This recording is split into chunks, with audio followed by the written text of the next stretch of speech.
Assalamualaikum dan salam sejahtera. Nama saya Ahmad Ruzan Yusof bin Ahmad Isyam, murid tahun 5 dari SK Taman Molek Johor.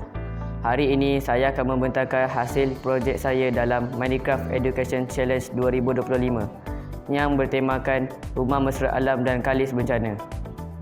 Saya telah membina sebuah rumah moden dalam dunia Minecraft yang direka khas untuk tahan banjir dan gempa bumi. Rumah ini dibina menggunakan konkrit blok yang kukuh dan asasnya ditinggikan supaya air banjir tidak mudah masuk. Saya juga bina sistem saliran khas untuk memastikan aliran air hujan lebih lancar. Teknologi hijau yang diaplikasikan di rumah saya adalah bumbung rumah saya dipasang panel solar untuk menjanakan tenaga elektrik yang bersih. Saya juga bina sistem tadahan air hujan supaya air boleh digunakan semula untuk keperluan harian. Rumah ini mempunyai tingkap besar dan pengudaraan semula jadi supaya tak perlu guna kipas atau lampu siang hari. Ini boleh menjimatkan tenaga. Untuk ciri mesra alam pula, saya tanam pokok hiasan dan bina taman mini untuk udara lebih segar.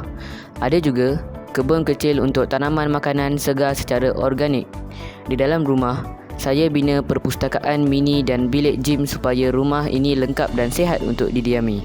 Matlamat pembangunan lestari iaitu SDG yang saya terapkan dalam pembangunan rumah kalis bencana dan mesra alam saya ialah SDG 1, No Poverty. Saya membina rumah yang mempunyai banyak bilik yang boleh didiami atau disewa dengan harga mampu milik. SDG 3, Good Health and Well-being. Dengan adanya gym. SDG 4, Quality Education. Rumah saya mempunyai perpustakaan mini dan ruang belajar yang cukup dengan sumber pembelajaran fizikal dan atas talian. SDG 6, Clean Water and Sanitation.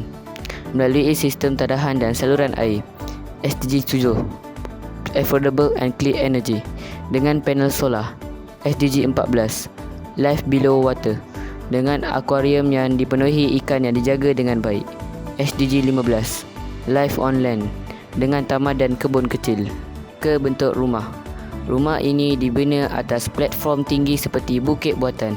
Saya gunakan konkrit blok dan kaca untuk reka bentuk model. Ada kolam renang dan banyak tingkap supaya cahaya semula jadi masuk. Ini menjadikan rumah ini selesa, cerah dan tahan bencana. Ini merupakan atur cara yang saya bina untuk membina kebun.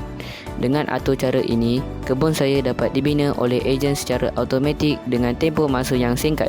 Akhir kata, projek ini membantu saya lebih faham tentang kelestarian alam sekitar. Melalui Minecraft, saya dapat berfikir secara kreatif dan bertanggungjawab untuk masa depan bumi kita.